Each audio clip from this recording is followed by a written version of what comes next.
On the 4th of February in 2002, Running with Scissors officially announced another blood-soaked entry to the Postal series.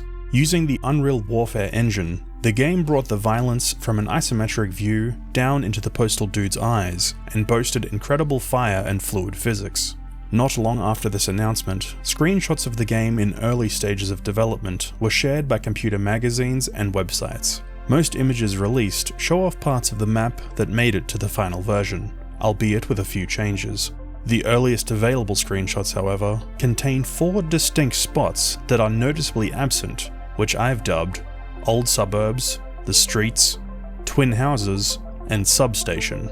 With a massive server failure in later years, much of Postal 2's developmental era was obliterated, and now these promotional snapshots are the only lens we can view the past. Let's take an absurdly close look at each one and see what can be learned about these lost areas.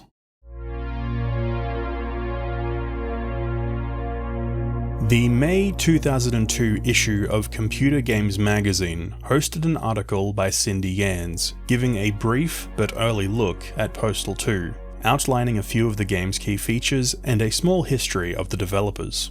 This article was later digitized and added to cgonline.com, including the full-quality images shown in the magazine. Though the website would normally be inaccessible, it survives thanks to the Wayback Machine. This kind of video wouldn't be possible without the Internet Archive and the efforts of the people that use it, and I'm extremely grateful that it exists. The first image up for examination shows off the fire effects, making the surroundings a little harder to discern, but it still has all of the familiar hallmarks of the suburbs: power lines, residential buildings, foliage baking in the Arizona heat. There seems to be 3 houses in a row here, which sit on a level above another building. These walls kind of remind me of the alleyways with the stairs in Suburbs 4. The gas can here predates both the retail version and the one seen in other beta screenshots and videos. Not only its texture, but the orientation of the handle indicates just how early in development these were taken. And I believe these may be the earliest available images of Postal 2. Did you know the Lucky Ganesh sign is a modification of the beer brand Lucky Lager? The sign backing without the neon tubing makes the comparison quite obvious, and even the in-game texture is still labelled Lucky Lager. I bring this up because the way I found this out is due to the placeholder texture for the original being clearly visible in this next screenshot. Here we can see the front of the Lucky Ganesh, fully formed, with a few notable differences. The lack of steps leading up. Some of the objects have been switched around, and most interestingly, there's a window on the lower level. It's also tucked in among regular suburban houses, making it feel quite out of place. The hills in the background are quite large, but have a steady rise near the base, which isn't very common, and it's probably just an effect of the shorter view distance, but they look quite mountainous. The buildings, power lines, and retaining walls all feel quite similar to how much of the suburbs would end up looking, but none of it lines up exactly.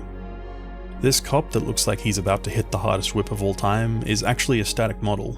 There's another screenshot taken at a later date in the same spot, which shows off the fire effects, and he's in the exact same position. An interesting method, especially if it was prior to the motion capture and animations being complete. Unfortunately, 2 of the screenshot links on the CG Online archive are dead, but I'm fairly confident that this one that mentions the Unreal Editor would have led to this image, which I found elsewhere but only in a fairly low resolution. This cluster of houses looks vaguely similar to much of the suburbs, but again, the layouts are all quite different. These 2 buildings could be the same as the ones just near the starting area, with some tweaking, but it's entrenched by these hills and everything is just generally more compact. It's a shame this image is in such poor quality, otherwise it may have been possible to find out the name of this map. It may just read Suburbs, but it's impossible to tell. So about halfway through making this video, I thought because there's no scans online, I may as well just go on eBay and buy a copy of the magazine. So like $50, and a month later it finally gets here. And not only is one of the images from the online archive not in the magazine, the only image that I wanted to see, which was the Unreal Editor screenshot, is cropped at the top. So even if the text was legible, it's just gone. So please like the video and subscribe to the channel. because I was just trying to do my due diligence and I got fucked.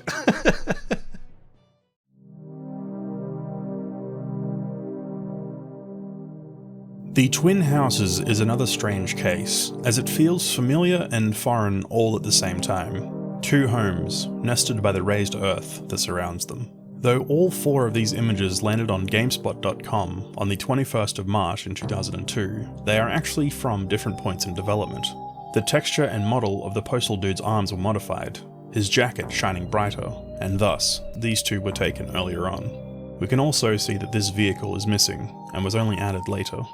This house looks remarkably similar to the one across from the dude's trailer, the one with the guard dog. The layout and most of the textures are the same, and the surrounding trees line up fairly closely as well. Whether this is the same as the modern suburbs, or this house was simply transplanted to another map remains to be seen. But it's clear that this area, in this form, no longer exists.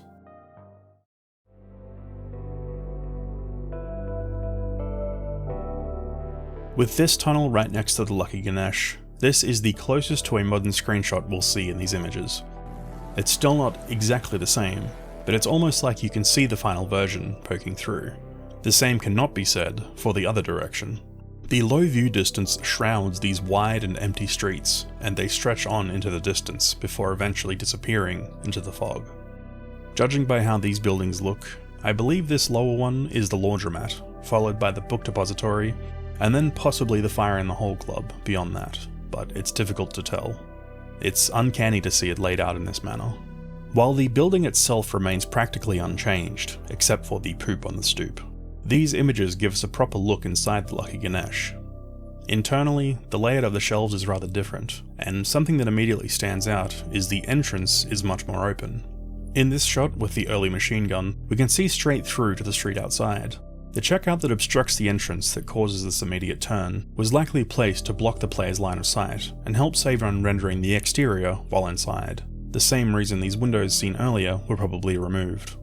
It also has this wallpaper literally called Wallpaper-Habib-SW, which was eventually changed to these grimy bricks.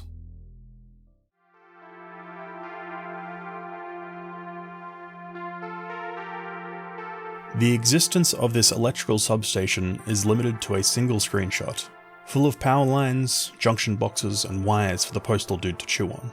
There's a few areas that are reminiscent of this spot, with a heavy focus on electricity, but the closest is in the alley behind the Running with Scissors building, just beneath the high-tension power lines.